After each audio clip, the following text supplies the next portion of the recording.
नमस्कार, सत श्री अकाल। मैं हूं आपका पक्कम पक्का दोस्त, आपका पक्कम पक्का यार RJ Manav and welcome to my podcast the RJ Manav show presented by the Nagada film studio. और आज बहुत ही खास, बहुत ही इंटरेस्टिंग और बहुत ही रहस्यमय पॉडकास्ट होने वाला है। रहस्यमय क्यों? क्योंकि जो बातें आपके दिमाग में हैं, जहन में हैं, दिल में भी है, लेकिन आप पूछ नहीं पाते, जान नहीं पा रहे, उसके बारे में आज बात होगी। बिल्कुल जी, बात होगी आज एस्ट्रोलॉजी की, बात होगी आज न्यूमरोलॉजी की, आज बात होगी पामिस्ट्री की, बात होगी आपके घर के वास्तु की। और इस पर बात करने के लिए मेरे साथ एक बहुत ही बड़े एक्सपर्ट यहाँ पर मेरे साथ है। मेरे साथ इस समय एस्ट्रोलॉजर सुनील सेठी जी हैं, जो कि पिछले 20 सालों से इन सभी विषयों पे एक्सपर्टीज रखते हैं, काम करते आए हैं। चंडीगढ़ बेस्ड सर हैं। कैसे पहले सर? तो मैं बिल्कुल ठीक हूँ। पहले तो आपके जो दर्शक हैं, आपकी जो ऑडियंस है, उनको मेरी तरफ से प्रणाम। और बहुत इन्फॉर्मेटिव ये पॉडकास्ट होने वाला है आज का। जो भी आपके मन में जो रूटीन में बहुत सारे प्रश्न आते हैं ज्योतिष को लेकर के, न्यूमेरोलॉजी को लेकर के, प्रयास करेंगे कि हम बहुत शॉर्ट ड्यूरेशन के अंदर उन सबको उनका आंसर देने की पूरी कोशिश करेंगे आज हम। बिल्कुल, मेरे पॉडकास्ट में ये पहली सीरीज़ है जो मैं एस्ट्रोलॉजी पे कर रहा हूँ। तो आज थोड़ा सा इसका इंट्रोडक्टरी पार्ट रखते हैं। बीच बीच में आपको वापस में बुलाता रहूँगा कुछ कुछ नए नए विषयों पर। लेकिन आज एज अ लेमन मैं बात करूँगा कि मैंने जब बात की कि भाई मैं सुनील जी को बुला रहा हूँ, एस्ट्रोलॉजर हैं, तो क्या क्या सवाल आप किसी एस्ट्रोलॉजर पूछना चाहते हो, तो बहुत सारे सवाल मेरे पास आए हैं। सो मैं आज उन सब का जिम्मा लेकर एज अ लेमन आपसे सवाल पूछूंगा। और पहला सवाल ही मेरे जहन में जो आता है, और मेरे ख्याल से बहुत सारे लोगों को ये कन्फ्यूजन होती है कि भाई अगर अपनी किस्मत ठीक करनी है या कुछ पता करना है कि भविष्य में क्या क्या चीज़ें ठीक हो सकती हैं, किस चीज़ों के बारे में ध्यान रखना है, तो सबसे पहले किसके पास जाए?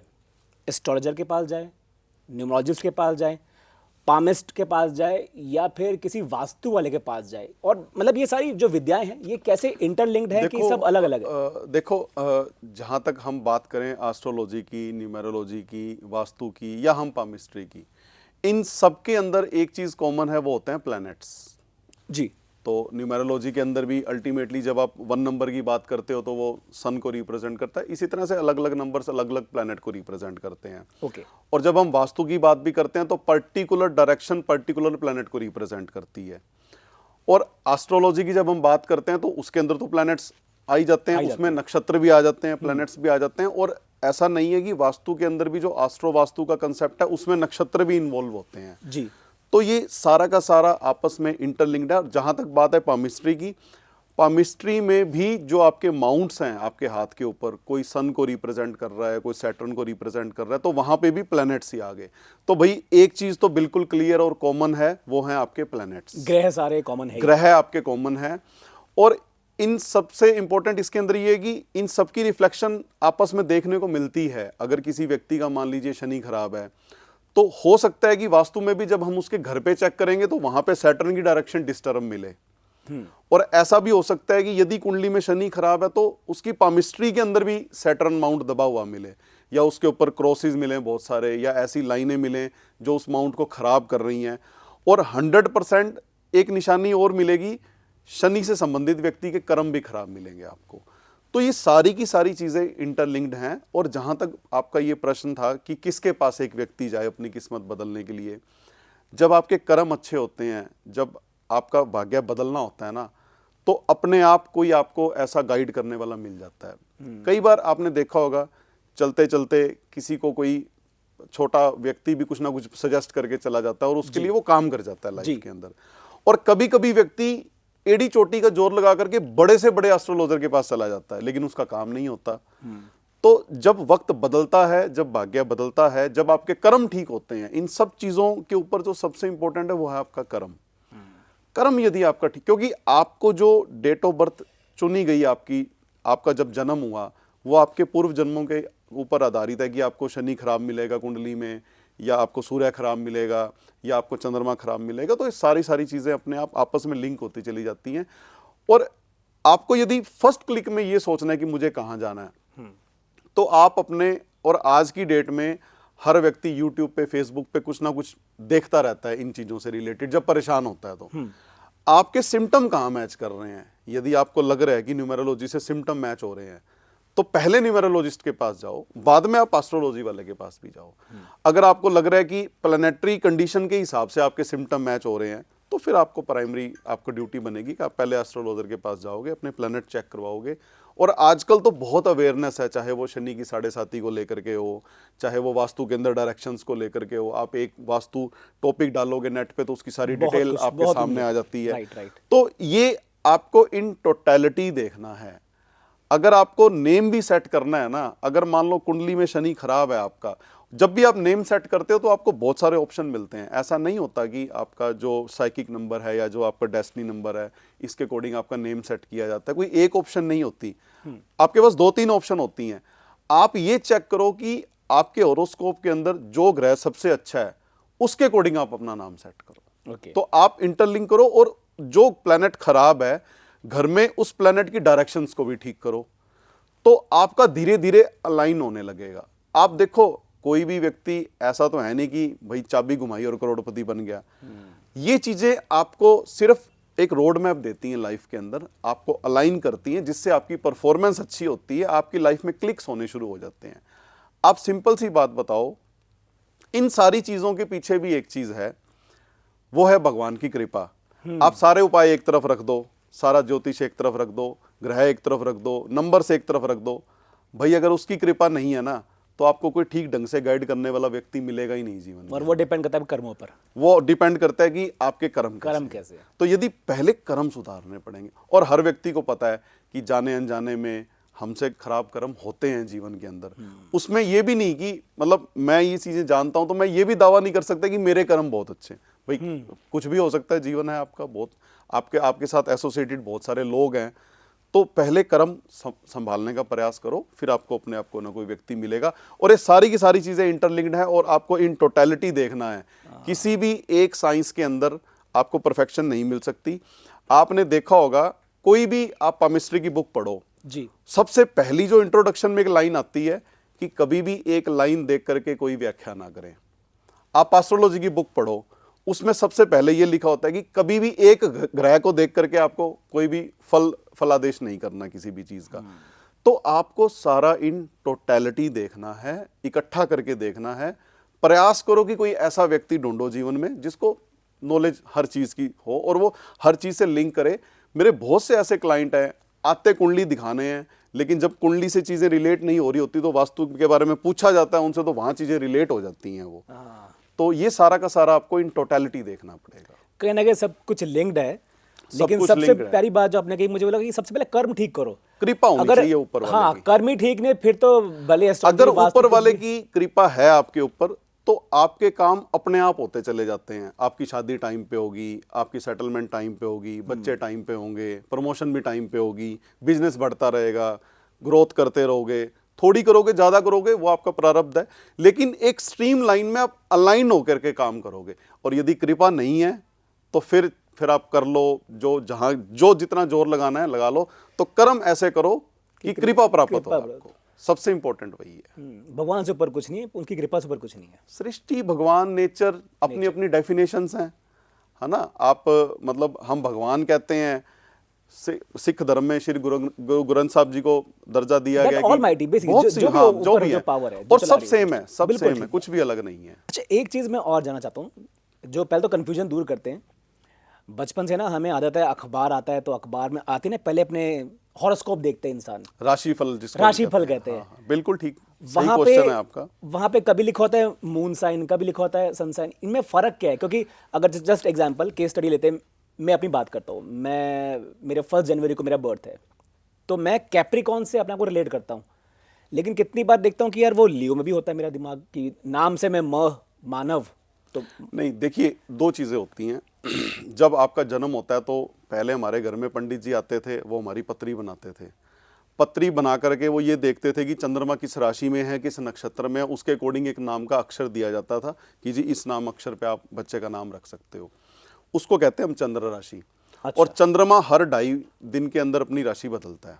हर 2.5 दिन में? हर 2.5 दिन के अंदर। इसीलिए आपने देखा होगा कि चंद्रमा के गोचर के अकॉर्डिंग 28 दिन के अंदर वो पूरा अपना साइकिल कंप्लीट कर लेता है 12 राशियों का। और हर व्यक्ति के पूरे महीने में 3 या 4 दिन ऐसे जरूर जाते हैं कि जिस दौरान उसका बड़ा मूड स्विंग होता है, क्योंकि चंद्रमा कहीं ना कहीं खराब घर से गोचर कर रहा होता है। और जो सूर्य राशि आप कह रहे हो, सूर्य एक राशि में तकरीबन 1 महीना रहता है। अच्छा, ठीक है। तो जब भी आप राशिफल पढ़ते हो, ये सनशाइन वाला जो कंसेप्ट है, ये वेस्टर्न एस्ट्रोलॉजी वाले ज़्यादा इसको फॉलो करते हैं। तो जब भी आप राशिफल पढ़ते हो, हमेशा वहाँ पे ब्रैकेट में लिखा होता है कि ये राशिफल सूर्य राशि पर आधारित है या चंद्र राशि पर आधारित है। और आपने ये कहा कि 1 जनवरी को आपका जन्म हुआ है, तो आप कैप्रिकॉर्न नहीं हो, आप सेजिटेरियस हो। आप चेक कर लेना अपने होरोस्कोप के अंदर, आपका जो सूर्य है वो धनु राशि के अंदर मिलेगा। अच्छा, क्योंकि मकर संक्रांति जो कि 14 जनवरी को आती है, तब वो कैप्रिकॉर्न के अंदर एंटर करता होता है सूर्य। मैं तो बचपन से देखते ही गलत है हाँ, मतलब। तो बिल्कुल गलत देखते आ रहे हो आप। और सबसे बढ़िया है चंद्र राशि के हिसाब से देखो। और आजकल तो हमारी जो वैदिक सभ्यता है, हमारे जो भारत में प्रचलन है, वो चंद्र राशि के आधार पर ही है। आप किसी भी न्यूज़पेपर में उठा करके देखोगे यदि ना, तो ब्रैकेट में या ऊपर एक लाइन छोटी सी दी हुई मिलेगी, लेकिन हम क्या करते हैं, हम अपनी राशि के अलावा बाकी इधर उधर दिमाग ही नहीं लगाते, हम सिर्फ वहीं जाते हैं जहां पे हमें जाना होता है। अक्सर एक कहावत है कि हम वही देखते हैं जो हम देखना चाहते हैं, राइट। हम ये देख ही नहीं पा रहे उसके अंदर कि ये चंद्र राशि के ऊपर है या सूर्य राशि के ऊपर है। ओके। और आपकी 7.5, आपके नेम की कैलकुलेशन, आपकी महादशा, ये सारी की सारी चंद्रमा की राशि से चलती है। तो चंद्र राशि वाला राशिफल ज्यादा महत्वपूर्ण होता है आपके लिए। ओके। सिटी जी, एक केस भी लेते हैं, मतलब अच्छा, हम में से कोई अपनी डेट ऑफ बर्थ बताना चाहता हो, फुल डेट ऑफ बर्थ। 23 जून 78। ठीक है। अब जैसे जो आपने डेट ऑफ बर्थ बताई, इसका मूलांक बनेगा 5, भाग्यांक बनेगा 9।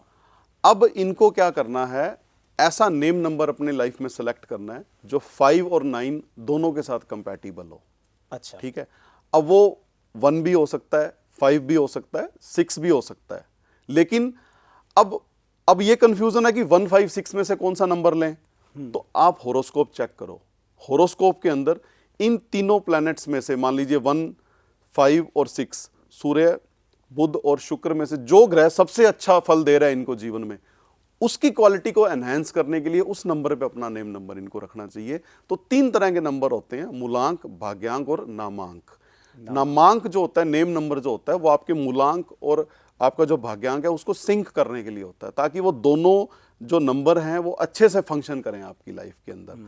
अब सपोज मान लीजिए किसी का मूलांक 1 है और 8 है, ये दोनों नंबर आपस में एनिमी है, एक सन को रिप्रेजेंट करता है, एक सैटर्न को रिप्रेजेंट करता है। तो आपको कोई ऐसा प्लैनेट या ऐसा नंबर लेना पड़ेगा जो इन दोनों को बैलेंस करे। सपोज 5 नंबर है, वो 1 के साथ भी कंपैटिबल है, वो 8 के साथ भी कंपैटिबल है। जैसे ही आप 5 नंबर पे नेम नंबर सेट करोगे, तो 1 और 8 की जो आपस में जो शत्रुता है, उसमें थोड़ा सा इफेक्ट उसका चेंज हो जाएगा। आपकी लाइफ थोड़ा सा स्मूथ हो जाएगी, आपके डिसीजन थोड़े से अच्छे होने लगेंगे, थोड़ा सा स्मूथनेस आ जाएगी। लेकिन ओवरऑल फिर वही बात, इन टोटलिटी आपको वास्तु, आपको प्लैनेटरी कॉम्बिनेशन, आपको सारा कुछ देखना पड़ेगा। अगर कोई व्यक्ति ये कहे कि सिर्फ न्यूमेरोलॉजी के ऊपर पूरा ज्योतिष टिका है, तो ऐसा गलत है। अगर कोई ये कहे कि सिर्फ एस्ट्रोलॉजी पे टिका है, वो भी गलत है। हर विद्या का अपना एक महत्व है, हर विद्या की अपनी एक इंपॉर्टेंस है, और हर विद्या का हमारी लाइफ में एक रोल है, बहुत इंपॉर्टेंट रोल है। कहीं ना कहीं सब कुछ जुड़े हुए हैं, और सब कुछ जुड़ा। अगर एक ठीक है दूसरा गलत है तो गलत है। आपको एक संतुलन क्रिएट करना है बनाना अपने पड़ेगा, जीवन के सबको अंदर। ठीक रखना ही हाँ, पड़ेगा। आपको ये पता है कि यार ये साल मेरे लिए न्यूमेरोलॉजी के लिए अच्छा नहीं है, मान लो, तो आप जो भी उसकी प्रिकॉशंस हैं या जो भी 1-2 रेमेडीज हैं वो करो। आपको पता है कि यार आपकी 7.5 शुरू हो गई है, तो आपके जो भी जहां भी आप जिनसे भी कंसल्टेशन ले रहे हो, उनसे डिस्कस करके रेमेडी करो। एक चीज मैं और आपको इंपॉर्टेंट बताना चाहता हूं जी, कभी भी जेनेरिक और यूनिवर्सल रेमेडीज व्यक्ति को नहीं करनी चाहिए। हमेशा किसी विशेषज्ञ के पास जाकर के ही उपाय पूछने चाहिए। आजकल बहुत ट्रेंड चला हुआ है, लोग यूट्यूब से, फेसबुक से, सोशल मीडिया से देख देख करके खुद ही अपना चार्ट निकाल करके रेमेडी करना शुरू कर देते हैं। ये बहुत रॉन्ग है, और ये व्यक्ति को कहीं ना कहीं कार्मिक बंधन के अंदर बांधने का कार्य करता है। तो जब भी रेमेडी करो, आप किसी के पास भी जाओ, मैं ये नहीं कहता कि आप मेरे पास आओ या पर्टिकुलर किसी का नाम नहीं लूंगा, जो भी विद्वान है, अपन किसी पे कोई किसी भी एक्सपर्ट के पास जाए, क्योंकि एक्सपर्ट ही आपको देख करके अच्छे से गाइड कर सकता है। फॉर एग्जाम्पल, आपको जुकाम हुआ, आपने केमिस्ट से दवाई ले ली, आपको 5 दिन तक ठीक नहीं हुआ, तो फिर आप डॉक्टर के पास जाते हो ना, फिर वो क्या करता है, फिर वो टेस्ट करवाता है, एक्सरे करवाता है, फिर आपको कोई बदल के अच्छी सी दवाई देता है, उससे आप ठीक होते हो। अब ये सारी चीजें तो गूगल पे भी अवेलेबल हैं। एक्सरे कैसे देखते हैं वो भी आपको आजकल एआई बता देगा। फिर इसका मतलब ये तो नहीं है कि हम कुछ करने लग जाएं, सब कुछ अपने आप करने लग जाएं। तो जो जिसका कार्य है, जिसका जो अधिकार क्षेत्र है, उसको उसी हिसाब से कार्य करना चाहिए। आप जो करते हो उसमें आप सोशल मीडिया का इस्तेमाल करो, जैसे आप पॉडकास्ट बना रहे हो या कोई कैमरामैन कोई और कार्य कर रहा है। हाँ, अपने फील्ड को लेकर के आप स्टडी करो, लेकिन एस्ट्रोलॉजी के यूनिवर्सल और जेनेरिक रेमेडीज आपको नहीं करनी चाहिए जीवन के अंदर कभी भी। राइट। आपने ना एक वर्ड यूज किया, कार्मिक बंधन। ये क्या होता है, थोड़ा बताएंगे सिंप्लीफाई करके, कार्मिक बंधन होता क्या है? हम कार्मिक साइकिल की बात करते हैं कि जो आप कर रहे हैं वो आपका कर्मा जुड़ता है। कार्मिक बंधन कार्मिक बंधन का मैं आपको एक चीज बताऊं, जैसे आप चलते चलते एक व्यक्ति होता है, किसी को बेवजह सजेशंस देने शुरू कर देता है कि आप ऐसे नहीं ऐसे करो, ऐसे नहीं ऐसे करो, आपका अच्छा हो जाएगा। अरे भाई, जब तक आपसे किसी ने पूछा नहीं है तब तक आप क्यों किसी को बता रहे हो? यदि कोई आदमी सफर कर रहा है अपनी लाइफ के अंदर, कोई स्ट्रगल देख रहा है, तो भाई नेचर उसको स्ट्रगल दे रहा है ना। आप जाकर के उसको ये कह रहे हो ऐसा कर ले ऐसा कर ले, हालांकि आप ये सोच रहे हो कि मैं भले का काम कर रहा हूं, लेकिन जब तक आपसे पूछा ना जाए, किसी दूसरे के कर्म क्षेत्र में जाकर के टांग अड़ानी, वो कार्मिक बंधन में डालता है। उसकी प्रॉब्लम तो सॉर्ट आउट हो जाएगी, आपके ऊपर आ जाएगी। ओके।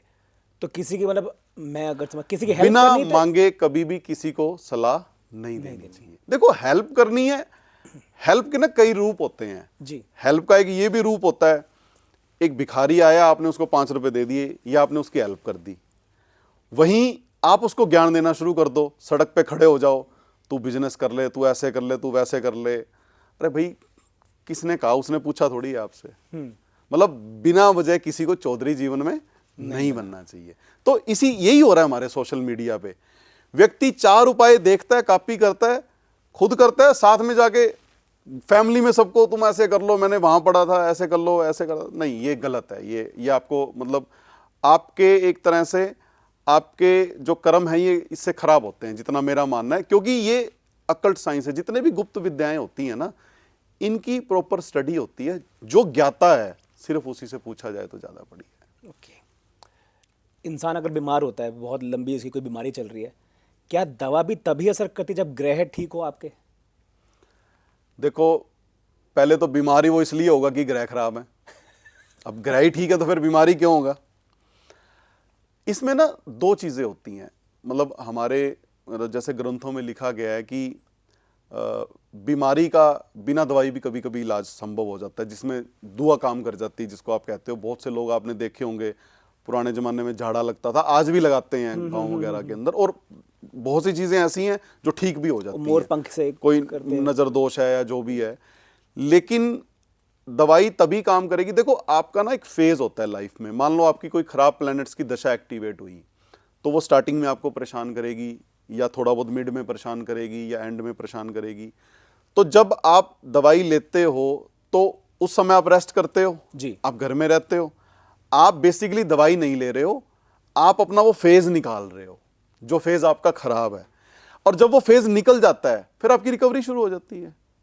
कोई भी चीज हो, देखो, आपके कट लगा तो शुरू में उस वहां से ब्लीडिंग होगी, फिर वो रुक जाएगी, फिर धीरे धीरे वहां पे उसके ऊपर मांस आना शुरू हो जाएगा।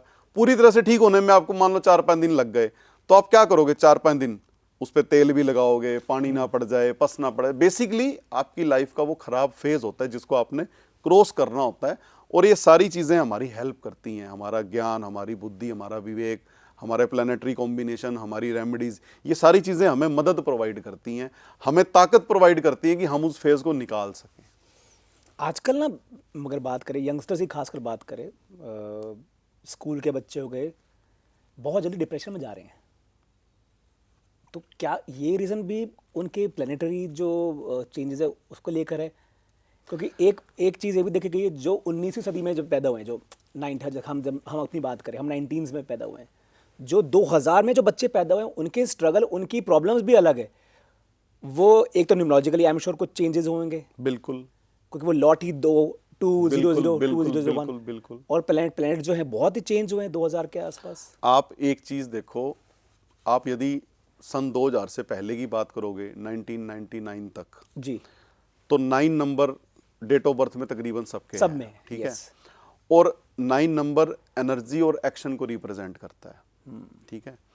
और ये इसकी वजह से 2000 से पहले वाले लोग आज भी एक्टिव हैं, Right. आज भी सीढ़ियां चढ़ के जाएंगे, पैदल चल लेंगे, साइकिल चला लेंगे, मतलब जैसे हमारे पिताजी हैं तो 68 की एज में भी सब कुछ अवेलेबल है, गाड़ी है, स्कूटी है, फिर भी एक चक्कर वो साइकिल पे काट के कह नहीं यार फिजिकली आदमी फिट रहता है। तो 1999 के बाद जनरली जिन बच्चों की डेट ऑफ बर्थ में 9 नहीं आ रहा, उनकी फिजिकल एक्टिविटी बहुत कम है। वो मतलब सब कुछ, एक बार मैं मतलब अपने जहाँ से एंसेस्ट्रल प्लेस जहाँ से मैं बिलोंग करता हूँ, मैंने वहाँ जा करके देखा कि गली में बच्चे बैठे थे और वो 6 के 6 बच्चे सबके हाथ में मोबाइल पे, तो मोबाइल पे ऑनलाइन गेम खेल रहे थे। भाई गली में बैठे हो, ग्राउंड में बैठे हो, फिर भी मोबाइल पे गेम खेल रहे हो, तो ये बिग मतलब दोनों के अंदर डिफरेंस है। फिजिकल एक्टिविटी कम हो गई है 2000 के बाद वाले बच्चों में। आप कभी भी चेक करके देख लेना, आज की डेट में ये स्विगी, जोमेटो, उबर, इनकी क्यों जरूरत पड़ी? क्योंकि हम अपने काम को आसान कर रहे हैं टेक्नोलॉजी के माध्यम से।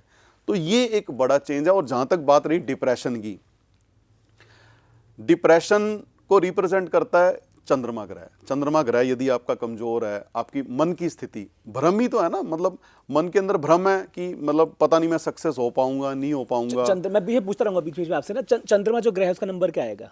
चंद्रमा का 2 नंबर, 2 नंबर होता है। 2 नंबर है। अगर न्यूमेरोलॉजिकली 2 नंबर है, वास्तु के हिसाब से नॉर्थ वेस्ट उसकी डायरेक्शन है। और यदि मैं पामिस्ट्री की बात करूंगा तो ये वाला माउंट चंद्रमा को रिप्रेजेंट करता है। अच्छा, यहाँ पे ये वाला माउंट यहाँ पर होता है ना। तो वो चंद्रमा को रिप्रेजेंट, और ये सारे लिंक्ड होंगे, जैसे ये सारे के सारे लिंक्ड हैं होंगे आपस में। यदि आपके होरोस्कोप में चंद्रमा खराब है तो घर में भी नॉर्थ वेस्ट की डायरेक्शन हो सकता है खराब मिले आपको। तो चंद्रमा, अब आपको ये देखना पड़ेगा कि किन किन ग्रहों से खराब होता है। राहु केतु से खराब होता है, शनि से खराब होता है।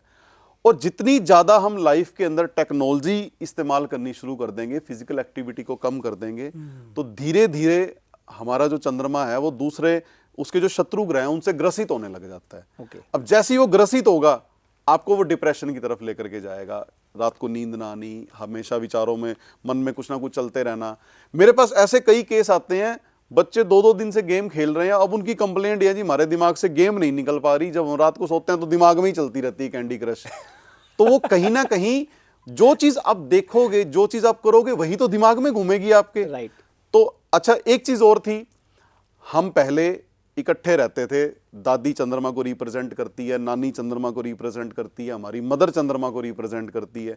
तो हम इकट्ठे रहते थे, दादी सुबह आशीर्वाद देती थी, नानी के पास जाते थे साल में 1 बार 2 बार, जब भी हमारी छुट्टियां होती थी। अब तो ये ट्रेंड खत्म होता जा रहा है, अब तो बच्चे अपना कमरा ही नहीं छोड़ना चाहते, घर तो दूर की बात है।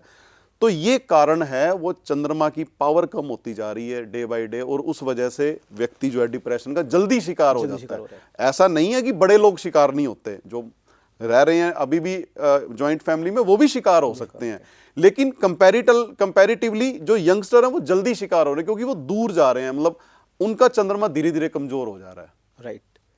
तो कुछ कोई रेमेडी बच्चे अगर देख रहे हो, माँ बाप देख रहे हो उनके, तो कोई ये जरूर कर लो कि थोड़ा अगर बच्चा ज़्यादा ही पबजी कर रहा है या कैंडी क्रश कर रहा है या थोड़ा आइसोलेटेड फील करता है, अपने आप में ही बैठा हुआ है, सबसे बढ़िया जो रेमेडी होती है चंद्रमा की, वो होती है आपकी जो बुजुर्ग घर में माताएं हैं, माता समान जो लेडीज हैं घर में, उनका आशीर्वाद लेना।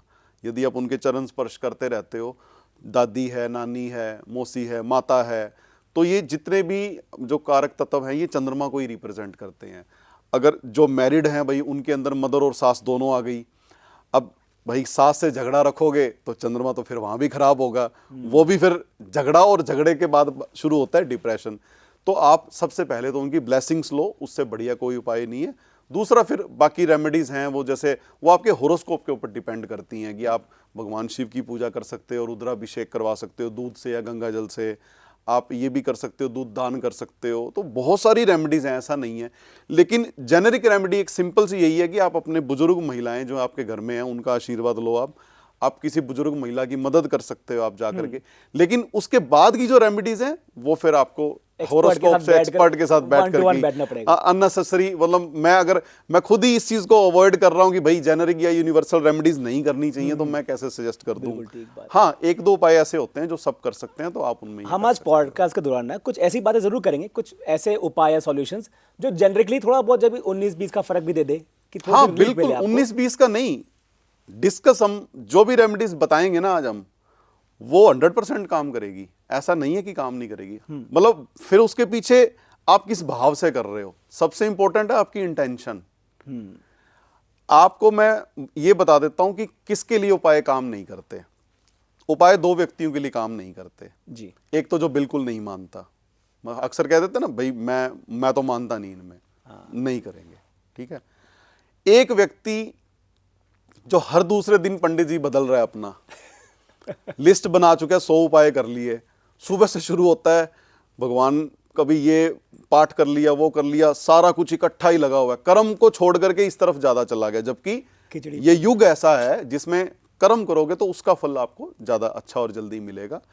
तो वो सारा मिक्स हो गया, तो अब भी उपाय काम नहीं करते, क्योंकि आपका फेथ नहीं बनेगा ना। हर व्यक्ति आपको अलग अलग चीज बताएगा, अलग अलग रेमेडी देगा। आप भाई ग्रह भी ऊपर बैठ के सोचेगा भी क्या फल दूं, कौन सा ग्रह फल दे, करना क्या चाहते हो। तो बड़ी सिंपल सी बात है। तो आपका फेथ इंपॉर्टेंट है, आपकी इंटेंशन इंपॉर्टेंट है। इंटेंशन हमारे केतु ग्रह को रिप्रेजेंट करती है, नियत जिसको हम कहते हैं। आपको ये कहा गया कि आप दूध दान करके आओ, ठीक है। आप घर से गए, फटाफट आपने 2 पैकेट उठाए, बस यूं रख करके आ गए, एक दायित्व निभा दिया आपने।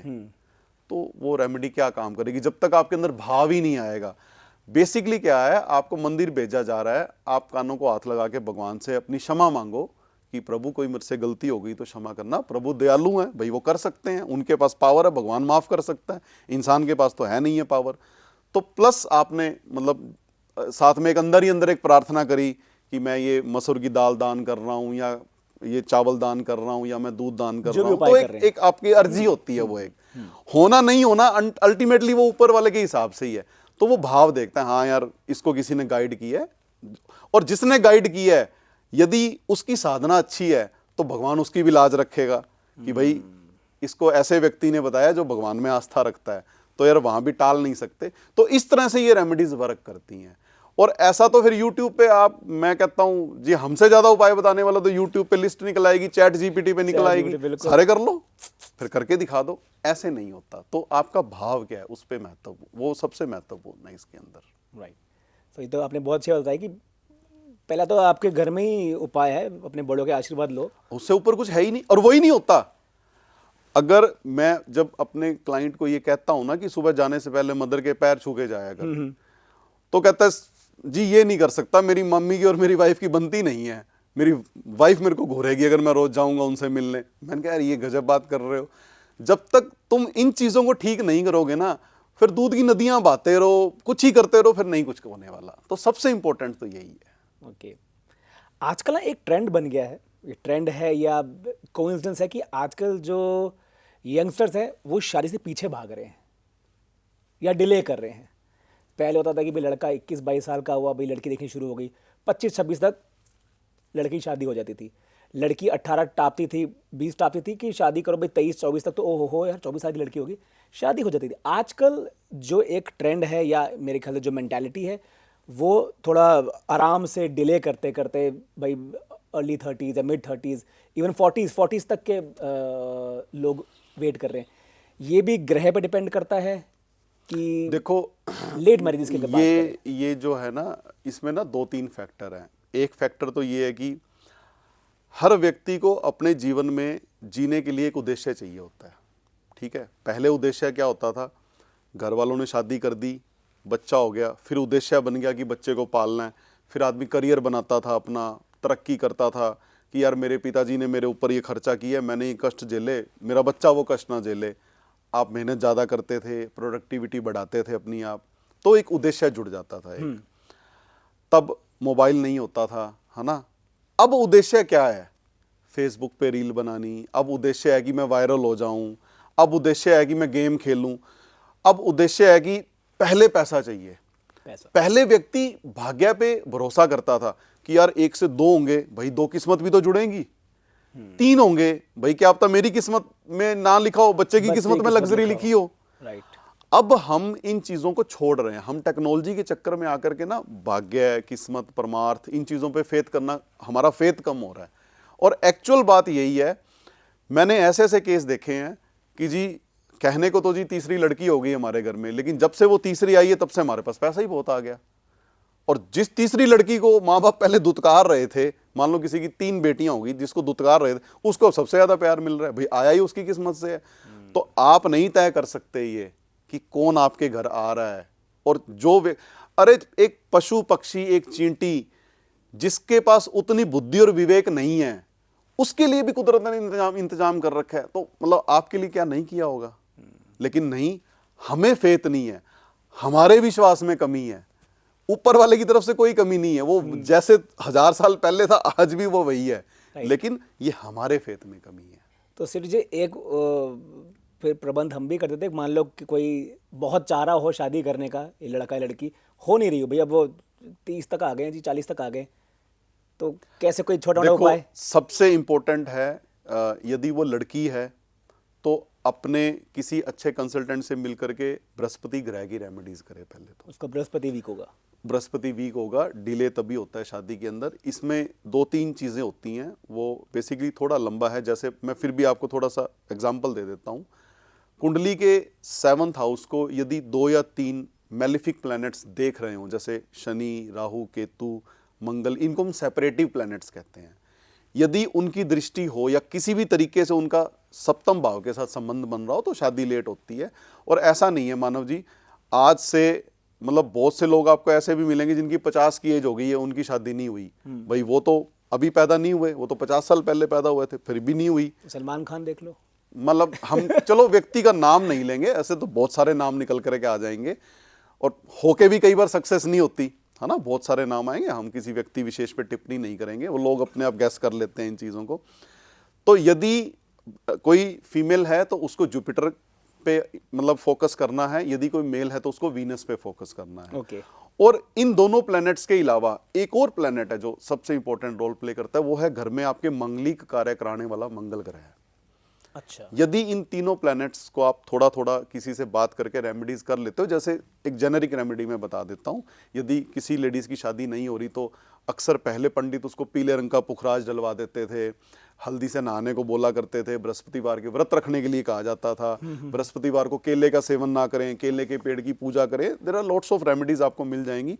और ये रेमेडीज, ये 3-4 जो हमने डिस्कस करी है, ये कोई भी कर सकता है, कोई होरोस्कोप में कंडीशन देखने की जरूरत नहीं। लेकिन हाँ, पुखराज डालने से पहले आपको होरोस्कोप एक बार चेक करवाना चाहिए। बाकी वो दूसरी रेमेडीज कोई भी कर सकता एक है। कहते हैं पुखराज भी पहने में थोड़ा देखना पड़ता है, सूट करता नहीं करता वो। नहीं, पुखराज बेसिकली जो कोरंडम फैमिली से बिलोंग करता है, इसको सफायर कहते हैं। यदि वो ब्लू कलर का हो जाता है तो नीलम बन जाता है, यदि वो व्हाइट कलर का है तो वो वीनस को रिप्रेजेंट कर देता है, वीनस और जुपिटर दोनों को रिप्रेजेंट कर देता है। और यदि वो प्योर येलो है तो वो जुपिटर को रिप्रेजेंट करता है। तो ये जो फैमिली जो जेमस्टोन्स की बेसिकली कलर बेस्ड है सारा, उसकी जो इंग्रेडिएंट्स हैं अंदर, वो जो भी उसकी स्पेसिफिक ग्रेविटी है, उसकी चमक कितनी है, तो ये एक लंबा टॉपिक है, इसके ऊपर पूरी किताब लिखी जा सकती है। मुझे पता है। और ये बहुत मतलब बहुत deep है। और यदि 10 एस्ट्रोलॉजर इकट्ठे बैठ जाएंगे तो एक बहस का विषय भी बन जाएगा कि किसको क्या डलवाना चाहिए।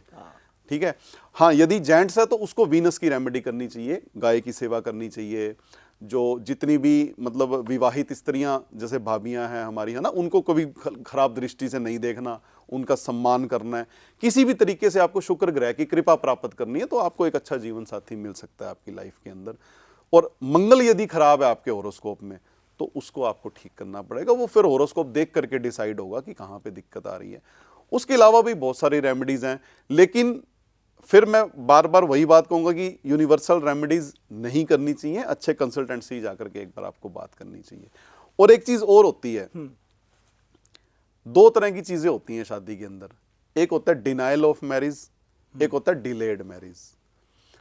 डिलेड मैरिज की आप फिर भी रेमेडी करके पुश कर सकते हो थोड़ा बहुत उसको, लेकिन डिनायल ऑफ मैरिज यदि होरोस्कोप में है तो भाई फिर उपाय काम नहीं करेंगे, फिर रेमेडीज काम नहीं करेंगी। तो अगर रेमेडीज से सब कुछ प्राप्त किया जा सकता होता तो फिर शायद इस दुनिया में कोई मतलब दुखी ही होता, सब सुखी ही मिलते आपको। तो ऐसा नहीं है, ये हमारे प्रारब्ध से हमारे प्लैनेट्स हमारे साथ जुड़े हैं और ये अपना फल देंगे ही देंगे आपको। इससे पहले कि हम प्रिडिक्शंस पर जाएं, 2026 की प्रिडिक्शंस पर जाएं, एक मैं आखिरी सवाल पूछना चाहूँगा टॉपिक वाइज। ये कहा जाता है कि यार सब कुछ लिखा हुआ है, आपके साथ जीवन में जो जो होना है वो लिखा हुआ है। या तो इंसान ये मान के कुछ भी ना करे कि भाई लिखा है भाई राजा बनना ही बनना है, या भाई लिखा हुआ है यार मेरे को तो ऐसे ही बेरोजगार रहना है, लिखा ही हुआ है।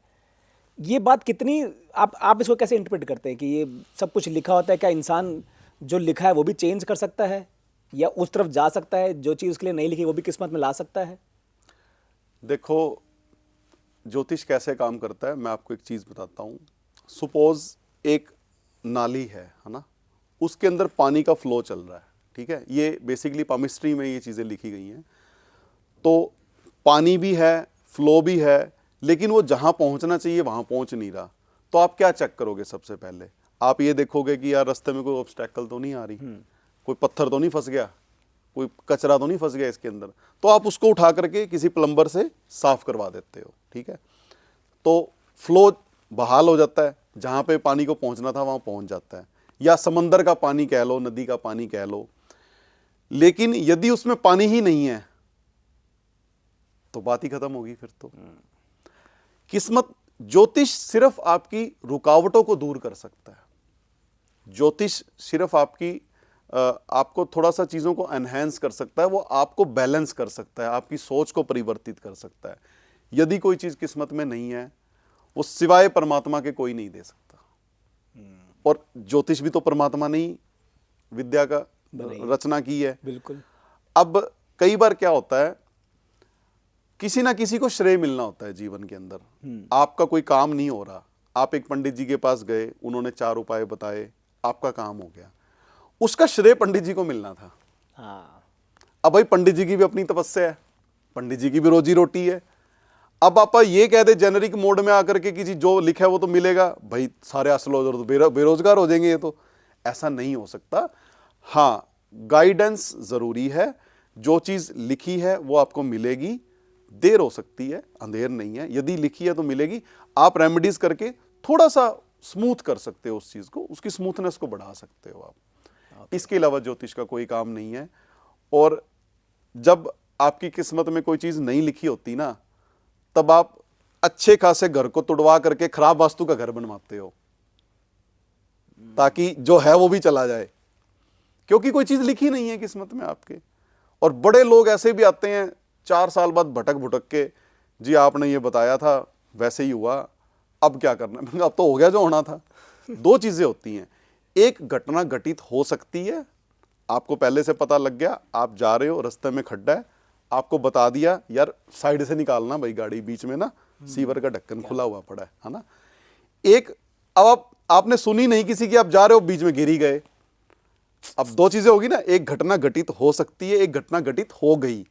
अब हो गई घटना घटित, उसको रिवर्स नहीं किया जा सकता। घटित हो सकती है, इसके बारे में पहले जाना जा सकता है आपको। आपने खुलकर इतनी बड़ी बात बोली है, मुझे लगता नहीं कि इतने एस्ट्रोलॉजर इतनी बड़ी बात कभी खुलकर बताते। सब लोग सब कुछ जानते हैं जी, ऐसा नहीं है। हम भी उन्हीं में से ही एक हैं। मैं मेरा फील्ड है तो मैं इस फील्ड में सबका रिगार्ड करता हूं। अपना अपना देखने का नजरिया हो सकता है सबका। Very nice. है यही ज्योतिष। Very nice. तो आपको ये डिसाइड करना होगा कि आपको चाहिए क्या जीवन में। आप कभी भी भगवान से ये मत मांगो कि मुझे ये दे दे, आप भगवान से ये मांगो कि मेरे कर्म अच्छे कर दो। यदि कर्म अच्छे हो गए ना, तो आपका आगे का अपने आप ठीक हो जाएगा। आप किसी ज्योतिष का पहुंच जाओगे और एक सही रेमेडी मिल जाएगी। कर्म अच्छे करते रहो बस। कर्म अच्छे, वो तो है, आपको मिलेगा ही तभी, अपने आप रास्ते क्लिक ही बन नहीं होगा। Very nice. पहली बात तो हमारे पास जब व्यक्ति एंटर करता है ना रूम से, तो जैसे अब कंसल्टेशन के लिए बैठते हैं तो भाई जूते बाहर उतार के आने होते हैं, और एक अदब से एक व्यक्ति आपसे कुछ लेने आया, तो आप किसी के पास कुछ लेने जाते हो तो बड़ी आप एक मन अंदर से इंटेंशन अच्छी रख के जाते हो। तो हमें तो इंटेंशन से ही पता लग जाता है जब कोई क्लाइंट आता है कि इसके उपाय काम करेंगे या नहीं करेंगे। और जिसका हमें लगता है कि उपाय काम नहीं करेंगे, हम कहते हैं यार तू फीस भी ना दे, वैसे ही चला जा, कल को लांबा देगा। उपाय काम नहीं करे, इंटेंशन खुद की खराब है। तो इंटेंशन ठीक रखनी बहुत जरूरी है। कभी ऐसा होता है, जस्ट आउट ऑफ कॉन्टेक्स्ट पूछ रहा हूँ मैं, कि आपके पास वो क्लाइंट आया, आपको लग रहा है कि इसने कुछ नहीं करना, ना कोई अपने उपाय करना है, कुछ नहीं करना, बस आपको लगता है कि यार ये मैं बता तो रहा हूँ इसको, पर ये करेगा कुछ नहीं, इसने करना, एक दिख जाता है ना बात करते करते भी यार इसने करना भी है, कुछ नहीं वो करना। जो व्यक्ति ऐसा होता है वो पहले बात तो यही कह देता है, जी मैं आ तो गया हूँ मम्मी के कहने पे, पर मैं मानता ही नहीं इन चीजों को, पहले ही कह देता है। अब जिसके कुंडली में राहु खराब है, वो पहले ही भ्रम ही इतने दिमाग में उसके, है ना, वो उल्टा ज्ञान देता है कि जी ऐसे कैसे हो सकता है, भगवान कृष्ण युद्ध भी तो रोक सकते थे, उपाय कर सकते थे। भाई भगवान कृष्ण है, वो कुछ भी कर सकते थे, बट वो चाह रहे थे कि युद्ध हो, धर्म का संदेश मिलना था सबको। अगर युद्ध ना होता, आपको आज गीता कैसे पढ़ रहे होते आप? राइट। अगर युद्ध ना होता तो कैसे कोई व्यक्ति नारी का सम्मान करना शुरू करता? तो ये सब चीज़ें मतलब ये शास्त्रों की बातें हैं, बहुत अच्छी अच्छी कथाएं हैं हमारे पास, हम लेकिन उसका अपने हिसाब से मॉडिफाई वर्जन निकाल लेते हैं जो हमारी सहूलियत के हिसाब से ठीक हो रहा होता है। राइट। जिस तरह से चाय में मक्खी गिरती है तो मक्खी को निकाला जाता है और चाय को भी फेंक दिया जाता है, घी में मक्खी गिर जाती है तो घी को रख लिया जाता है, मक्खी को निकाल के साइड पे कर दिया। तो ये डिपेंड करता है कि उस समय की परिस्थिति क्या है। चाय में मक्खी गिरेगी तो आप चाय फेंक दोगे क्योंकि वो सस्ती है, वो वैल्यू कम रखती है आपकी लाइफ के अंदर। देसी घी में मक्खी गिरेगी, आप मक्खी को निकाल दोगे, देसी घी को फिर यूज कर लोगे। वैल्यू कितनी है किस चीज की। बहुत प्यारी बात बताई आपने, ये बिल्कुल प्रैक्टिकल चीज़ है। चलो अब तो कुछ सवाल मैं पूछता हूँ, मेरे बहुत सारे सवालों की मेरे पास ये मैं कहूँगा लिस्ट पड़ी हुई है। प्रिडिक्शंस की बात करेंगे और कुछ छोटे छोटे ना उपाय भी हम जानेंगे इस बारे में। आपको जो पूछना है पूछिए। सेठी जी, आजकल हमेशा सुनते आए हैं कि भाई अगर लड़के की किस्मत अच्छी नहीं है, लड़की की किस्मत अच्छी नहीं है, जब दोनों की शादी हो जाती है तो दोनों की किस्मत जुड़ जाती है और दोनों का भला होता है। भी कहते हैं शादी के बाद आप दोनों की किस्मत जुड़ जाएगी और सब कुछ अच्छा होता है। आजकल ज़्यादातर लोग लिव इन रिलेशनशिप में जा रहे हैं जिसमें शादी नहीं कर रहे, मतलब एज पर रिचुअल शादी नहीं कर रहे, लेकिन सालों साल साथ रह रहे हैं, एज हस्बैंड वाइफ साथ रह रहे हैं। मैं समझ गया आप क्या कहना चाह रहे हो। देखो हमारे होरोस्कोप में एक 5th हाउस होता है, एक 7th हाउस होता है। 5th हाउस रिप्रेजेंट करता है कि आपको प्रेम कैसा मिलेगा, प्रेम के अंदर छल कपट होगा या प्रेम अच्छा मिलेगा आपको। 7th हाउस हमारा दर्शाता है कि आपको पार्टनर कैसा मिलेगा। तो ये दोनों अलग अलग चीज़ें हैं। जिसके होरोस्कोप के अंदर दोनों भाव अच्छे हैं, चाहे वो पहले प्यार करे फिर शादी करे, दोनों बढ़िया चलेंगे, या पहले शादी कर ले। अब अगर हम आज से 40 साल पहले चले जाएं तो लव मैरिज का ट्रेंड नहीं होता था, लेकिन बहुत से कपल आपने देखे होंगे मैरिज के बाद बहुत प्यार होता है दोनों के अंदर। बच्चे भी मिसाल देते हैं कि यार हमने कभी माँ बाप को लड़ते नहीं देखा। और यदि आपके होरोस्कोप में 5th हाउस खराब है, 7th ठीक है, तो शादी तो चल जाएगी, प्यार में कमी रहेगी, मतलब शादी घिसट के चलेगी, बच्चे हो गए है ना, और उसके बाद चल रही है अभी, मतलब व्यक्ति होता है ना, एक हस्बैंड वाइफ बड़े आपस में खिजे खिजे से रहते हैं एक दूसरे से, वहां पे उनके होरोस्कोप में 5th हाउस खराब मिलेगा आपको। कई बार क्या होता है 5th हाउस बहुत अच्छा होता है, 7th खराब होता है, तो जब तक शादी नहीं करी प्यार तो बहुत बढ़िया चल रहा है, जानू सोना जो भी आजकल के ट्रेंड में जो वर्ड्स होते हैं ये है ना, लेकिन जब तक 5th हाउस एक्टिवेटेड था तब तक दोनों बड़े खुश थे। अब जैसी शादी हुई, पार्टनरशिप, शादी बेसिकली है क्या, एक पार्टनरशिप है, एक एग्रीमेंट है कि आप एक दूसरे के प्रति लॉयल रहोगे। अब आप मतलब अब आपके जनरेशन आगे चलेगी। अब शादी नहीं है तो भाई कोई भी जनरेशन आगे नहीं बढ़ाता वैसे, चाहे आजकल रिलेशनशिप बनते हैं, लेकिन वो एक पार्टनरशिप है। तो 7th हाउस यदि खराब है तो लठ बजने शुरू हो जाएंगे। प्यार जब तक था, शादी नहीं हुई थी, सिर्फ 5वां घर इन्वॉल्व था कुंडली का, तब तक तो ठीक चल रहा था। जैसे ही 7th हाउस की इन्वॉल्वमेंट हुई तो आपको ये लगेगा कि यार 15 साल से इकट्ठे रह रहे थे, इतना बड़ा इतना लंबा प्यार था, जब तो कुछ नहीं हुआ, शादी नहीं टिकी 1 साल भी, तो वो कुंडली का 7th हाउस खराब है। और सबसे इंपॉर्टेंट बात आपने कहा, किस्मत। आपके जीवन में अगर कोई आपका मित्र भी आपकी राह चलते मदद कर रहा है ना, तो वो भी कहीं ना कहीं किस्मत का आपका जुड़ाव है, उसके साथ कोई संबंध है, इसलिए कर रहा है। आज अगर हम बैठे हैं ना इकट्ठे, तो आप कहीं और से बिलोंग करते हो, मैं कहीं और से बिलोंग करता हूं, फिर भी हम इकट्ठे बैठे हैं, तो ये कोई कर्मों का जुड़ाव है। किस्मत कहीं ना कहीं जुड़ती है, सबके साथ जुड़ती है। फर्क इतना है कि जो थोड़े समय के लिए आपकी जिंदगी में आता है, थोड़े समय के लिए जुड़ती है। माँ बाप और आपका लाइफ पार्टनर, आपके बच्चे, ये सबसे ज्यादा आपके साथ इन्वॉल्व होते हैं। तो किस्मत जुड़ती है, बिल्कुल जुड़ती है। हमने बहुत से लोग शादी के बाद अमीर होते देखे हैं और बहुत से अमीर गरीब होते भी देखे हैं। एक चीज़ इसमें बस मैं और जानना चाहूँगा, शादी भी 2-3 तरह की होती है। एक हो गया अभी जाके कोर्ट में शादी कर लीजिए आपने, और एक होती है एज पर रिचुअल्स हमने शादी करी। तो किस मतलब और किस्मत जोड़ने के लिए, वो बंधन बनाने के लिए कौन सा ज़्यादा ज़रूरी है? देखो मेरे हिसाब से तो जो रिलीजियस तरीके से शादी होती है, चाहे हम हिंदू पद्धति से करें, चाहे हम मुस्लिम पद्धति से करें, चाहे हम सिख पद्धति से, जो भी पद्धतियां हैं है ना, क्रिश्चियनिटी में भी है, वहाँ पे शादियां चलने के चांस ज़्यादा हैं। क्यों? वहाँ पे हमारा एक ना भगवान के प्रति एक डर जुड़ा होता है हमारे मन में, तो हम अपने पार्टनर के प्रति लॉयल रहने का प्रयास करते हैं। कोर्ट मैरिज के अंदर हमारी भावना उस तरह की नहीं होती, हमारा सिर्फ वो जो बाहर का जो हमारा अट्रैक्शन या Certification हो गया प्यार, या एक कुछ सर्टिफिकेशन। अब देखो आधे से ज्यादा तो कोर्ट में मैरिज कौन सी होती हैं, जिनको घर वालों के अगेंस्ट जाके शादी करनी है या जिनको विदेश जाने के लिए कागज तैयार करना है। आजकल तो रजिस्ट्रेशन स्टार्ट हो गए, लेकिन पहले कोर्ट मैरिज का सहारा इसीलिए लिया जाता था कि एक वो मतलब जिसको हम एक एज ए डॉक्यूमेंट कहीं पे पेश कर सके।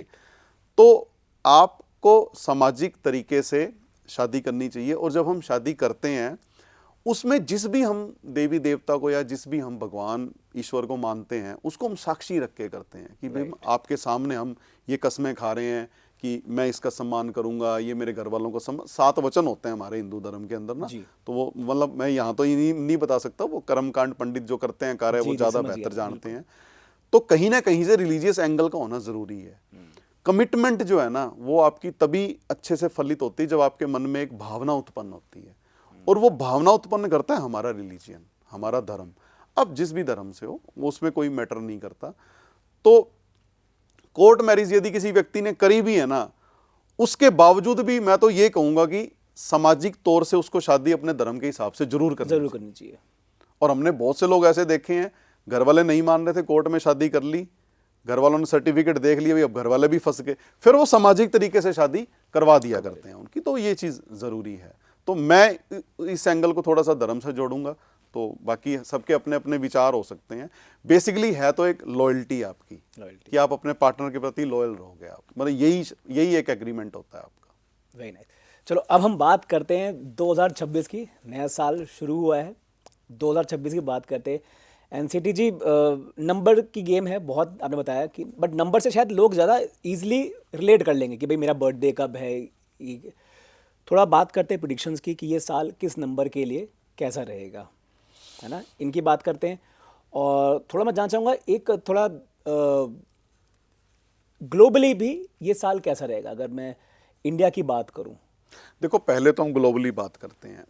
देखो लास्ट ईयर 2025 को यदि हम टोटल करते हैं तो 9 आता है, जो मार्स को रिप्रेजेंट करता है जी। तो मार्स एनर्जी है, फायर है ना, एक्टिविटी है। तो आपने रिसेंटली देखा होगा कि पिछले 1 साल के अंदर बहुत ज़्यादा एक्टिविटीज़ हुई हैं। आग लगना, युद्ध की स्थिति बनना, हथियारों का लेन देन ज़्यादा होना, है ना।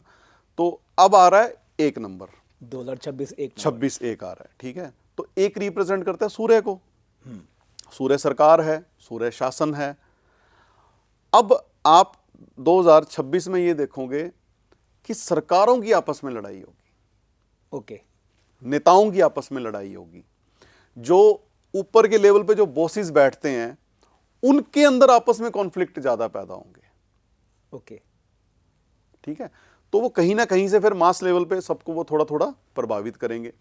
फिर हर कंट्री की एक एस्ट्रोलॉजिकली दशा भी होती है। जैसे अब इंडिया की अब दशा मंगल की स्टार्ट हो गई है, ठीक है।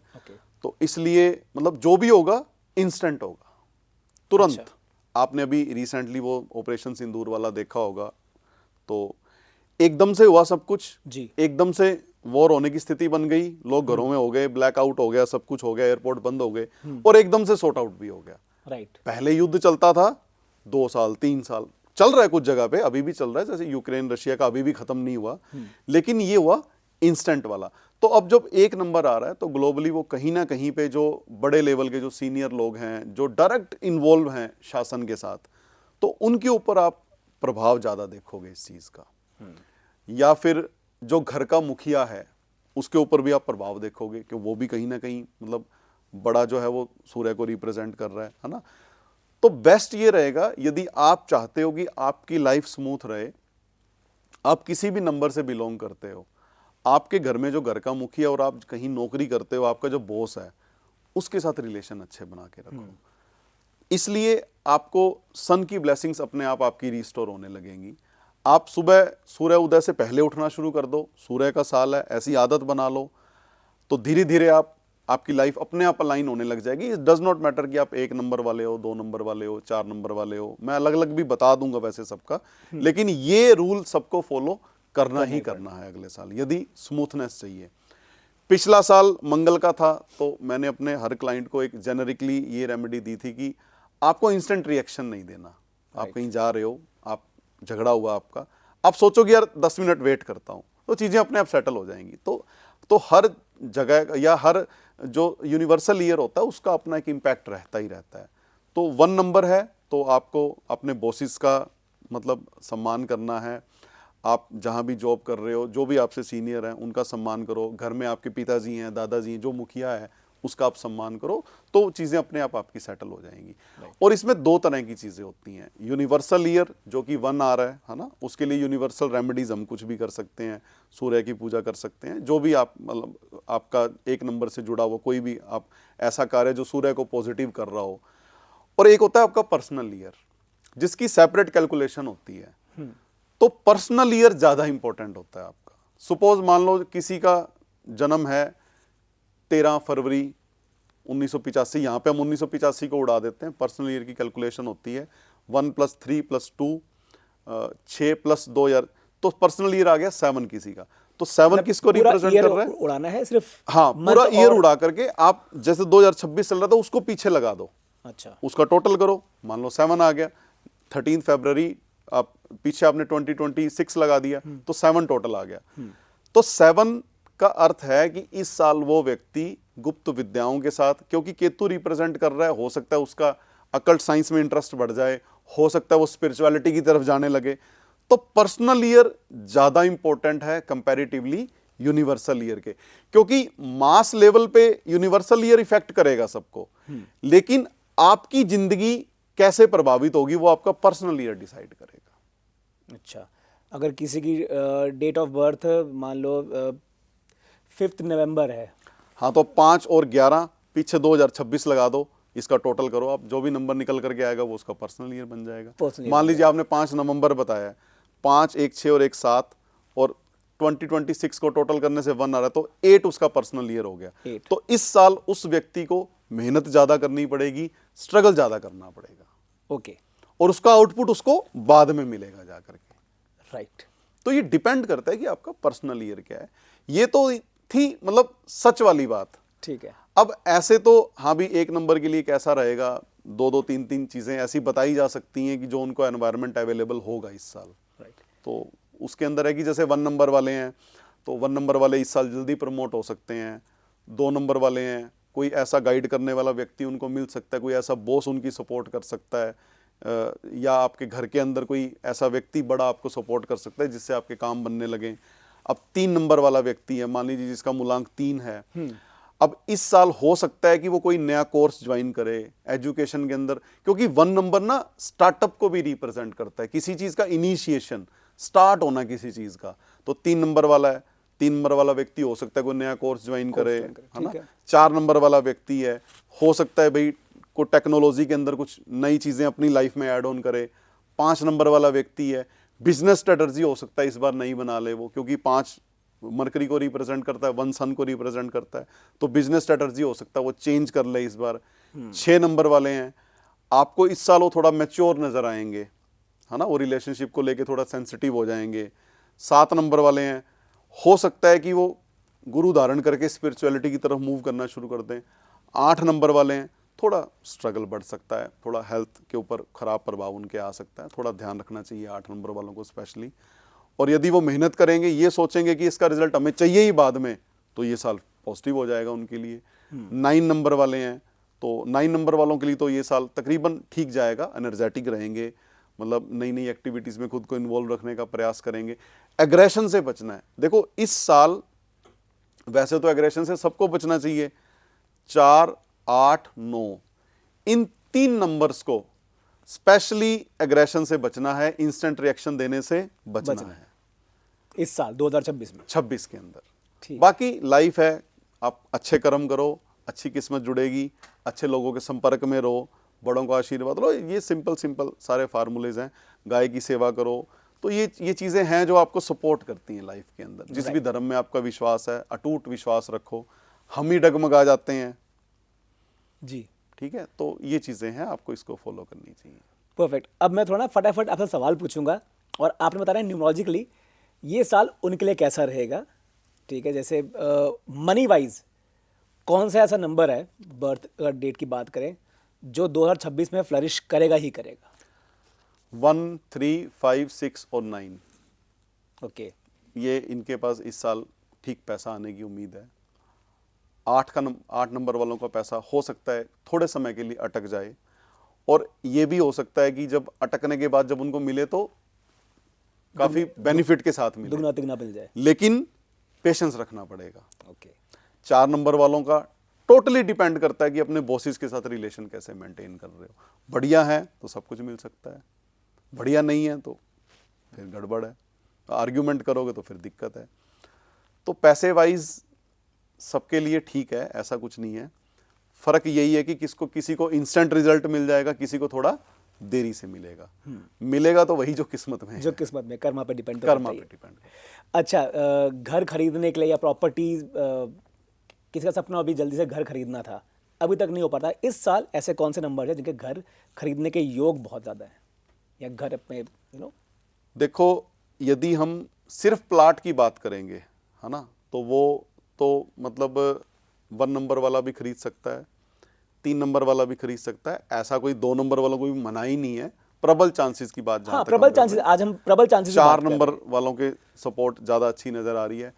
8 वाला खरीद सकता है, लेकिन 8 वाले को थोड़ा सा ऐसा प्रॉब्लम फेस करनी पड़ सकती है कि डॉक्यूमेंटेशन में कोई दिक्कत आ गई, बैंक से लोन अप्रूवल में दिक्कत आ गई, अननेसेसरी ऑब्स्टेकल आ गई, घर का काम जल्दी कंप्लीट नहीं हो रहा। 9 नंबर के भी चांसेस ज़्यादा ब्राइट हैं, तो ऐसा सबके लिए ठीक है। ऐसा सबसे इंपॉर्टेंट बात जो आपने पूछी कि कौन घर खरीद सकता है, जब हम ये बात कर रहे हैं कि 1 नंबर स्टार्टअप को रिप्रेजेंट करता है, तो है तो नई बिगनिंग ना। जब हम घर खरीदते हैं तो नई बिगनिंग होती है हमारी, तो कोई भी कर सकता है।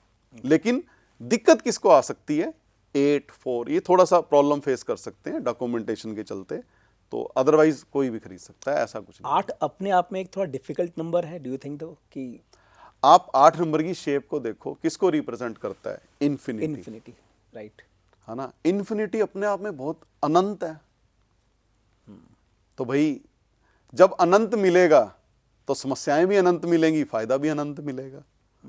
आप तैयार हो क्या नहीं, वो आप पे डिपेंड करता है। 8 नंबर वाले को पेशेंस नहीं छोड़ना चाहिए। 8 नंबर वाला फंसता ही वही है, थक जाता है मेहनत कर करके, और जब थक के हार मान लेता है नहीं मिलेगी, तो सडन कई बार उसको फिर गेन्स मिल जाते हैं। 8 नंबर वाले को कर्म करके छोड़ दे, रिजल्ट के बारे में सोचे ना ज़्यादा, ज़रूर सफलता मिलती है। बहुत बड़े बड़े लोग हैं जो 8 नंबर से बिलोंग करते हैं, लेकिन कर्म ठीक रखने पड़ेंगे। शनि कर्म का स्वामी है, पब्लिक का नुकसान कभी नहीं करोगे आप। हाँ, एक नंबर और एक चीज़ और बता दूं, चूंकि यूनिवर्सल ईयर 1 है, बहुत ज़्यादा टैक्स चोरी के चक्कर में ना पड़े इस साल। दबा करके सरकार का डंडा चलने वाला है, तो भैया ईमानदारी से टैक्स भरो, यदि सुकून से रहना है तो। ग्रह भी ठीक होंगे और कंट्रोवर्सी से भी बच जाओगे। टॉप लेवल से बिल्कुल ईमानदार रहो। अपन ये तो कह ही नहीं रहे ना कि छोटा या बड़ा, एक व्यक्ति जो टैक्स के दायरे में आ रहा है तो भरना चाहिए भाई, क्या दिक्कत है। राइट। ऐसा कौन सा नंबर है जिसकी शादी होने के बहुत चांसेस है, योग बन गए भैया, इस बार शादी होनी है? 6 number, 6 number, 5 number, 3 number, 9 number, इनकी शादी की चांसेस ज़्यादा हैं इस बार। ओके। और ऐसे कौन से नंबर जिनको थोड़ा सेफ रहना, भाई ब्रेकअप या सिर्फ 8 और 4 ही लग रहे हैं, अदरवाइज तो ऐसा कुछ मतलब वो ये बड़ा ना कंट्रोवर्शियल सी बात है, क्योंकि चूंकि हम बात कर रहे हैं पर्सनल ईयर भी होना चाहिए, महादशा भी देखोगे आप, तो ये कहना कि सिर्फ नंबर से ऐसा हो जाएगा तो ये थोड़ा कंट्रोवर्शियल है। थोड़ा सा ये लोग दिक्कत फेस कर सकते हैं। हाँ, मैं और इजी करता हूँ, भाई हाँ, दिक्कत आपके रिलेशंस में दिक्कत होगी, बट आई एम श्योर अगर आप किसी, और वो टेम्परेरी होगा, टेम्परेरी होगा। और ऐसा नहीं है कि सिर्फ इनके साथ ही, भाई 3 नंबर वाले के साथ भी हो सकती है, 1 वाले के, ईगो क्लैश तो किसी के साथ भी लाइफ में हो सकता है आपका, लेकिन इनके ऊपर प्रभाव देखने को ज्यादा मिलेगा आपको। तो कोई जेनरिक सा कोई उपाय कि भाई थोड़ा ठीक रहे, माहौल ठीक रहे? सूर्य उदय से पहले उठ जाओ, आज के युग में सबसे बढ़िया उपाय है। अच्छा, ये तो कर ही लो, सब कुछ ठीक हो जाएगा। सब कुछ ठीक हो जाएगा। सूर्य खुश तो सब कुछ खुश, क्योंकि साल है ना उसका, साल उनका है।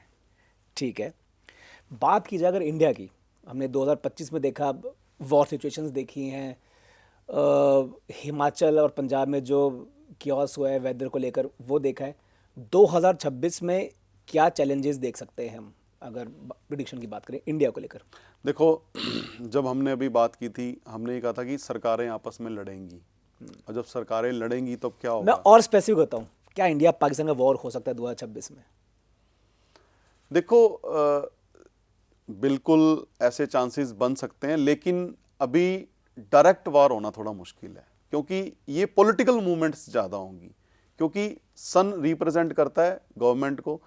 तो भाई हो सकता है कि किसी कंट्री के अंदर जाएं, दोनों देश पहुंचे, वहाँ पे दोनों देश पहुंचे, आपस में बातचीत हो, लेकिन जैसे ही वापस आएँ वो बातचीत फिर टूट जाए। तो पॉलिटिकली मूवमेंट आपको ज़्यादा देखने को मिलेगी कि कोई हिडन किसी को सपोर्ट कर रहा है, हमें कोई और देश सपोर्ट कर रहा है उनको, और ये चीज़ें नज़र आ भी रही हैं, ऐसा कुछ नहीं है। तो वार, बिल्कुल वार तो देखो कभी भी हो सकता है, चूंकि भारत की दशा मंगल की चल रही है। हाँ, लेकिन ये क्लियर है कि इंडिया अब डिफेंस सेक्टर के अंदर एक नई ऊंचाई प्राप्त करेगा। इंडिया मतलब अब हिंदुस्तान अब दूसरों पे अपनी डिपेंडेंसी कम कर रहा है धीरे धीरे। यदि हम वेपन्स की बात करें तो बहुत मतलब बीते दिनों में बड़े चेंजेस हुए हैं, और ये चीज़ सार्वजनिक है, ऐसा कुछ ये तो है नहीं कि मतलब हम ही सिर्फ कह रहे हैं, और स्ट्रॉन्ग हो जाएगा अब आने वाले टाइम के अंदर। ओके, अगर बात की जाए इंडिया और चाइना के टर्म्स के लेकर बात की जाए तो वो कैसे रह सकते हैं इस साल? देखो, ये फिर वही बात है, पॉलिटिकल मूवमेंट्स ही होंगी, तो ऐसा कुछ डायरेक्ट वार की इंडिया के साथ चाइना का कुछ ऐसा नज़र नहीं आ रहा। मतलब मंगल की दशा मूवमेंट्स होंगी, ऐसा नहीं है, थोड़ा बहुत कंट्रोवर्सीज भी पैदा होंगी, लेकिन अब उनके साथ हमारे अपने बिजनेस रिलेशन है, तो उसके चलते कहीं ना कहीं दोनों देश संभले रहेंगे आपस में। बात की जाए नेचुरल डिज़ास्टर्स की, 2025 में तो बहुत बहुत ही ख़राब रहा है ये साल। अगर बात की जाए, जैसे बाढ़ आई है, जैसे जो डिस्ट्रक्शन हिमाचल में हुआ है, उत्तराखंड में हुआ है, फिर पंजाब में बाढ़ आना, 2026 में कुछ रिलीफ मिलेगा कि ये वो से स्टार्ट था कुछ कुछ आगे? रिलीफ रहेगा 2026 में, कुछ रिलीफ रहेगा, ऐसी बात नहीं है। Okay. लेकिन अब देखो, अब यहाँ पे मैं एक चीज़ और बता दूँ, अब शनि मीन राशि के अंदर चल रहा है, तो आप आने वाले 2-2.5 साल के बाद देखोगे कि आपको इतना ज़्यादा चेंजेस नज़र आएंगे टाइम के अंदर, मतलब इतना ज़्यादा टेक्नोलॉजी आगे आ जाएगी, आपको ऐसा लगेगा कि आज जो हम बात कर रहे हैं ना, ये आपको बीते युग की बात लगेगी। जी। मतलब जब सैटर्न अपना साइकिल पूरा करता है, 30 साल में एक बार पूरा करता है, एक राशि से लेकर के 12 तक चलता है, तो 12 राशि अंतिम राशि होती है, 12वीं राशि, उसके बाद फिर से मेष राशि के अंदर एंटर करेगा।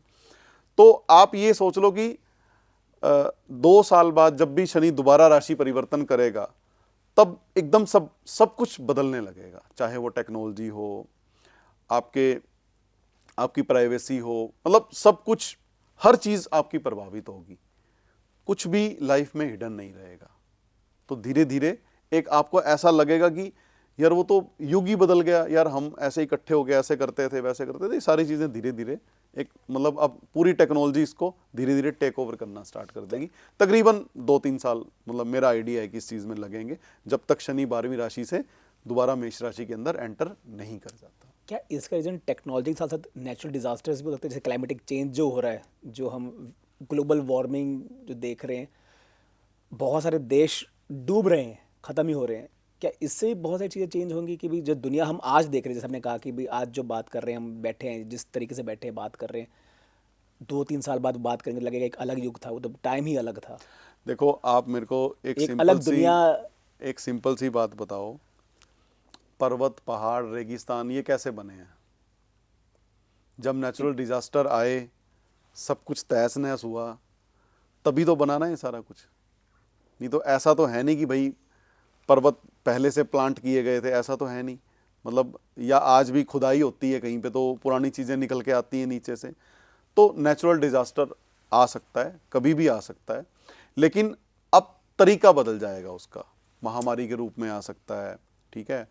आप ये कह सकते हो कि आज की डेट में, आप मेरे को एक सिंपल सी बात ये बताओ, आप सैटेलाइट से आपका इंटरनेट चल रहा है ना, थोड़े समय के लिए वो बंद हो जाए और सारी दुनिया का इंटरनेट रुक जाए, तो आप कहाँ स्टैंड करोगे? आप बैंक पैसे लेने गए हो, इंटरनेट बंद हुआ, जब स्टार्ट हुआ तो आपके जीरो आ रहा है बैलेंस के अंदर, सबके जीरो हो गया, क्या करोगे आप? तो कुछ भी हो सकता है। टेक्नोलॉजी के अपने नुकसान भी हैं, अपने फायदे भी हैं, है ना। आपने देखा अभी हाल फिलहाल में सोना और चांदी कितने तेज चल रहे हैं, कोई कारण होगा इसके पीछे, या तो कोई ना कोई है भाई इकट्ठा कर रहा है, डिमांड एंड सप्लाई का खेल है सारा, कोई ना कोई बुद्धिजीवी लोग होंगे जिनको आभास होगा इस चीज़ का। तो ये कहना थोड़ा कंट्रोवर्शियल होगा कि आगे किस तरह, हाँ, टेक्नोलॉजी धीरे धीरे हर चीज़ को टेक ओवर करने का प्रयास करने लगेगी। एआई का फ्यूचर है पूरा। आ गया।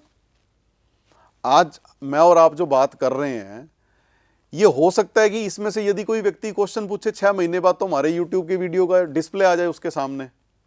सब रीड कर रहा है ना, सब कुछ देख रहा है हमारा क्या कंटेंट हम बना रहे हैं। हमने न्यूमेरोलॉजी वर्ड यूज़ किया, हमने एस्ट्रोलॉजी वर्ड यूज़ किया, पामिस्ट्री वर्ड यूज़ किया। यदि कोई उस चीज़ को सर्च कर रहा है तो कोई ज़रूरी नहीं है, मतलब ये भी डिस्प्ले हो सकता है। यही एआई है। मेरे को ना इंटरेस्ट है ऑब्वियसली जियो पॉलिटिक्स की अगर बात करें, मैंने पाकिस्तान की बात करी, आप चाइना की, एक देश है अमेरिका। अमेरिका और इंडिया के टर्म्स कैसे रहने वाले हैं, क्या लगता है 2026 में ट्रम्प कुछ समझदारी इसके रिलेशंस बनेंगे कि जैसे नहीं, वो अब है तो देखो हाइपर? आगे ठीक ही होंगे, ऐसी बात नहीं है। जो मतलब इंस्टेंट चीज़ें थी जो घटित होनी थी, वो लास्ट ईयर जैसे टैरिफ्स बढ़ा 2025 दिए, के सब अंदर। कुछ कर दिया। देखो, ये तो पॉलिटिकल एजेंडाज हैं, ये चलते रहते हैं, कम ज़्यादा होते रहते हैं, चलता रहता है, ये कोई खास बात नहीं है। और इसको मतलब इस दृष्टिकोण से देखना कि मतलब स्पेशली आगे क्या होगा, तो वो मेरे हिसाब से वो एक, हाँ ये ज़रूर है कि भाई यूएस अभी खुद स्टेबल नहीं है, ये चीज़ क्लियर है। यूएस अभी खुद स्टेबल नहीं है। यदि वो स्टेबल हो जाता है तो ठीक है, यदि वो स्टेबल नहीं होता, अब देखो आपके घर में एक मान लो कोई पर्टिकुलर कोई इंडिविजुअल है, यदि वो उसका नेचर ऐसा है जो सबको परेशान करता है, तो सबको परेशान करेगा ना। यदि वो शांत बैठेगा तो वो सारे ठीक है, यार शांत बैठा है बढ़िया है। तो ये चीज़ है, जब एक कंट्री खुद अनस्टेबल होती है तो वो फिर इधर उधर सब कुछ अनस्टेबिलिटी क्रिएट करती है। हाँ, वो खुद अभी अनस्टेबल चल रहा है, तो वो जब स्टेबल होगा तो धीरे धीरे अपने आप चीज़ें ठीक हो जाएंगी। ओके, इंडिया की बात करते हैं, वापस इंडिया पे आते हैं। क्या सरकारों में चेंजेस दिख रहे हैं आपको, कुछ चेंज होने वाले हों, कुछ कुछ बड़े चेंजेस दिखते हैं? सरकारों में चेंजेस तो इतनी जल्दी नहीं नज़र आ रहे। हाँ, ये ज़रूर है कि कुछ हो सकता है कि स्टेट गवर्नमेंट्स का कॉन्फ्लिक्ट हो सेंट्रल गवर्नमेंट के साथ फ्यूचर में चल करके, ऐसा पॉसिबिलिटीज़ कुछ ना कुछ नज़र आ रही है, क्योंकि सबका ईगो स्टैंड करता है ना, पार्टी है। लेकिन ओवरऑल ऐसा मतलब अभी ठीक है, अभी स्टेबिलिटी मिलेगी इस साल, मतलब हिंदुस्तान ठीक परफॉर्म करेगा 2026 में, कोई बहुत बड़ी कोई ऐसा दिक्कत नहीं है। ओके, एक लास्ट प्रेडिक्शन इंडिया के लिए मैं पूछना चाहूँगा। प्राइम मिनिस्टर मोदी हैं अभी हमारे, अगले जो प्राइम मिनिस्टर होंगे, मैं किसी का नाम नहीं लूँगा, लेकिन उनके कैरेक्टरिस्टिक्स आप कैसे देखते हो कि यार ये कैरेक्टरिस्टिक्स वाला ही कोई ऐसा इंसान? तो क्या आप ये नहीं चाहते क्या मोदी सर दोबारा बने? ऐसा मतलब कोई, हमारे इतने अच्छे प्रधानमंत्री हैं, बिल्कुल है, बिल्कुल दोबारा है। बने, हम तो यही चाहेंगे। बट कैसा, नहीं मैं वो चाह रहा हूँ कि कैसे कैरेक्टरिस्टिक्स हो सकते हैं उनके? देखिए, युग है डोमिनेंस का। यदि आप जैसे को तैसा का जवाब नहीं दे सकते, तो हमारा जो देश है ये लोकतांत्रिक देश है। लोकतांत्रिक देश को वही व्यक्ति बांध के रख सकता है जो डिसीजन लेने की ताकत रखता है। तो जो भी बने, हम मतलब आई विश कि मोदी साहब ही बने, है ना। पीएम बहुत अच्छे पीएम है, काफ़ी समय से चला रहे हैं देश को, और डिसीजन उनके बड़े अच्छे हैं। कुछ कुछ चीज़ों में लोगों ने बड़ा बेनिफिट लिया। देखो, इफ एंड बट्स तो सब जगह पे जुड़ते हैं, ऐसा नहीं है। बहुत से लोग मतलब जिनको परेशानी रहनी है, वो जिसने गलती निकालनी है उसने स्वर्ग में भी निकाल देनी है जाकर, बिल्कुल। ठीक है। तो जो भी बने, मतलब हमारे देश को इंस्टेंट डिसीजन लेने वाला व्यक्ति ही संभाल सकता है, जितना मैंने मतलब अभी तक स्टडी किया है इस चीज़ को।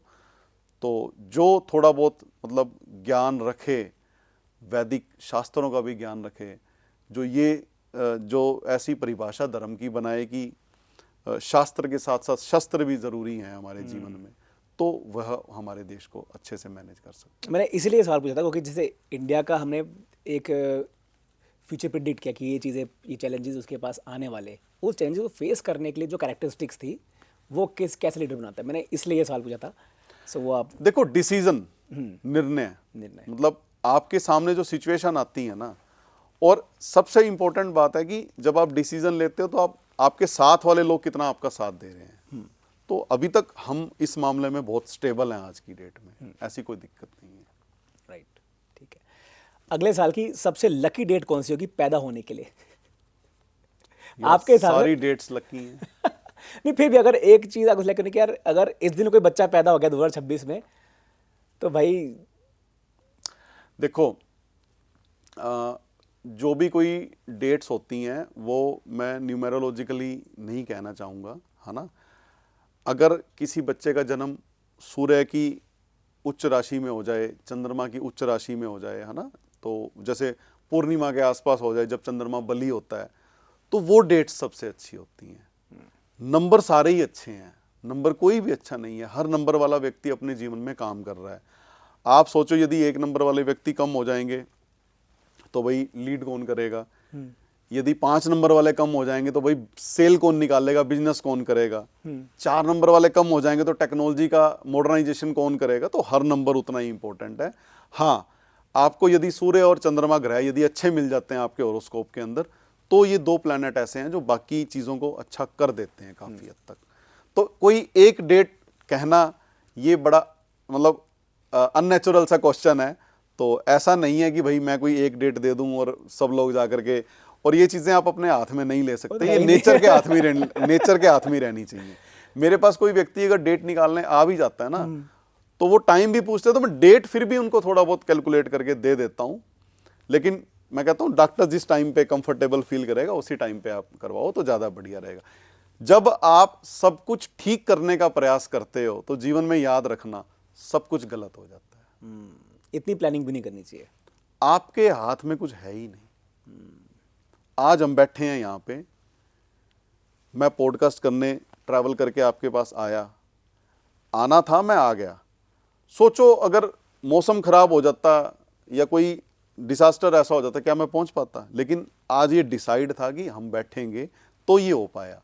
होना ऊपर वाले की मर्जी से ही है। तो ये चीज़ें आप अपने हाथ में लेने का प्रयास मत करें तो ज़्यादा बढ़े। और मेरा संदेश है, और मैं खंडन करता हूं उन लोगों के विचारों को जो कहते हैं डेट भी निकाल लो, टाइम भी निकाल लो, ऐसा कर लो, वैसा कर लो। सब कुछ अपने हाथ में लेने का प्रयास मत करो।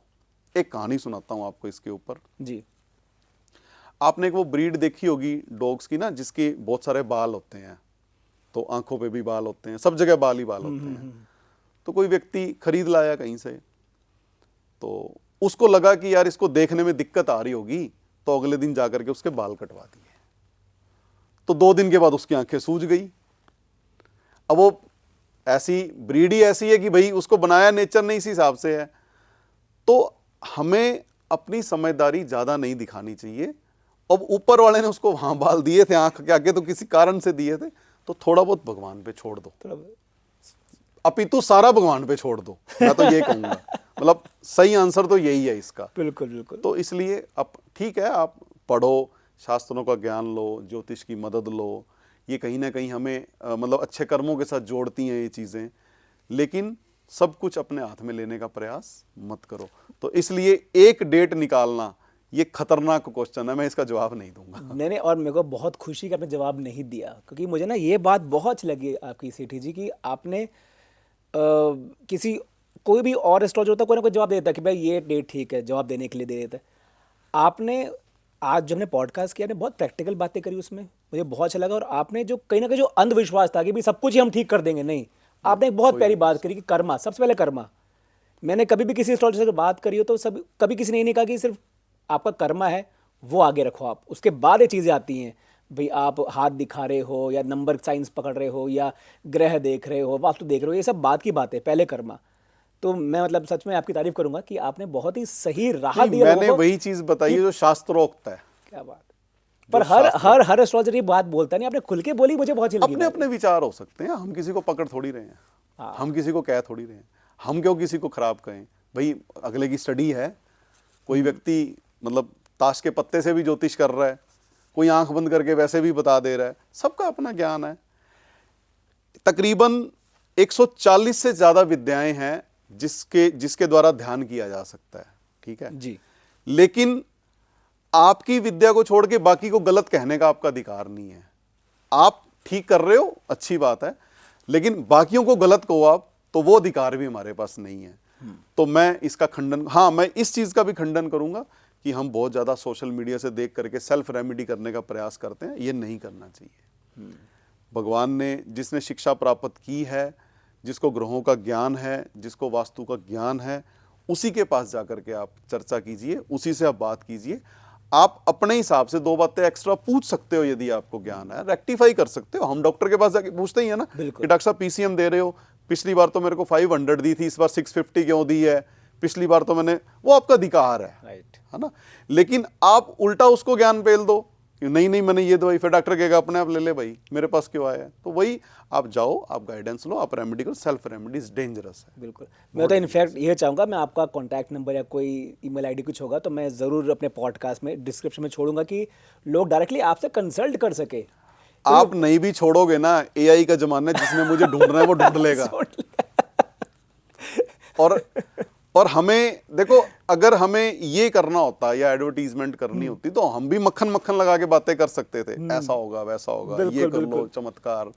कुछ नहीं होता, कर्म अच्छे करो, चमत्कार फिर घटित होते हैं, ऐसे नहीं घटित होते। मुझे लगता है ये पॉडकास्ट अब बहुत सारे लोगों की आंखें खोलेगा कि बिल्कुल ही आंख बंद करके बस आप एक ही चीज़ अरे फॉलो ना आंख ही तो लोग खोलना नहीं चाहते, उनको चाहिए ही वही, सब कुछ रेडीमेड। सब कुछ रेडीमेड। बिल्कुल। तो भाई जिसको वो चाहिए, फिर ऑलरेडी हैं करोड़ों वीडियो, लाखों वीडियो, देख लो भाई। हम तो क्या ही नहीं रहे, हम तो सिर्फ सत्य पे बात कर रहे हैं। जाते जाते क्या मैसेज देना चाहोगे हमारे पूरे ऑडियंस को 2026 के लिए?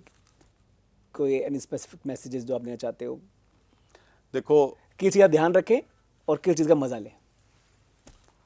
आपको जो आपका सीनियर कह रहा है, जो आपका घर का मुखिया कह रहा है, उसकी बात को डिनाई मत करो, उससे आर्ग्यूमेंट मत करो, और लाइफ को आप इंजॉय करो। ये जीवन आज है, कल है, परसों नहीं है, किसी को नहीं पता। आज में जीने का प्रयास करो। हम प्लानिंग कर लेते हैं 10 साल बाद की, लेकिन पता हमें 10 मिनट का भी नहीं होता। राइट। एक्चुअल में यदि आप उस क्षण को जीना शुरू कर दो जिस क्षण में आप हो, तो आपको अलग से सक्सेस के लिए कुछ करने की आवश्यकता नहीं पड़ेगी, अपने आप क्लिक होगा आपका सारा कुछ। राइट। अगर आप ब्रश कर रहे हो ना, तो सिर्फ ब्रश का मजा लो। आप नहा रहे हो तो नहा रहे हो, पानी को फील करके अच्छे से नहाओ। खाना खा रहे हो, मोबाइल को साइड पे रख दो और खाने पे ध्यान दो। तो ये आपको क्षण भर ही सही कभी ना कभी परमात्मा से मिला देगा। क्या बात है, बहुत ही प्यारी बात कही आपने सिटी जी। एंड ये मेरे पॉडकास्ट का पहला एपिसोड था जो एस्ट्रोलॉजी पर बेस्ड था, और जितना आपसे बात करी उतना समझ में आया कि मुझे तो कुछ पता ही नहीं है। बहुत डीप नॉलेज है। बात करें अरे हम हमें भी वास्तु कुछ की, नहीं पता, सीधी सी बात है, ये समंदर है, एंडलेस है ये मामला। पर मेरी बुनियादी ये थी इन वर्ड्स की कि भाई अभी आगे वापस आपको बुलाना पड़ेगा, मुझे ज़रूर बुलाऊंगा मैं आपको। भले ही हम स्पेसिफिक टॉपिक लेकर बात करेंगे, किसी बार वास्तु की बात करेंगे या न्यूमरोलॉजी की बात करेंगे, उसमें इन डेप्थ बात करेंगे। ये भी साल का पहला पॉडकास्ट था तो न्यूमरोलॉजी की 2026 की बात हो गई। लेकिन thank you so much city साहब, आप आए। आपका बहुत बहुत धन्यवाद, और आपके दर्शकों का बहुत बहुत धन्यवाद जिन्होंने इतना समय हमें सुना, इतना समय निकाला। बहुत बहुत नमस्कार। Thank you so much. और अगर आपको आज का पॉडकास्ट अच्छा लगा है तो आप लाइक, सब्सक्राइब, शेयर, कमेंट सब कुछ कीजिए। और मैं नीचे, वैसे सिटी जी आपने बोला नहीं, बट मैं आपसे आपका नंबर या कोई ईमेल कुछ लेकर अपने डिस्क्रिप्शन ज़रूर छोड़ूंगा। आप डायरेक्टली इनसे कंसल्ट कर सकते हैं, आप अपनी रेमेडीज़ भी जान सकते हैं। जल्दी मुलाकात होगी एक नए पॉडकास्ट के साथ। Till then take care, this RJ Manav signing off, bye bye.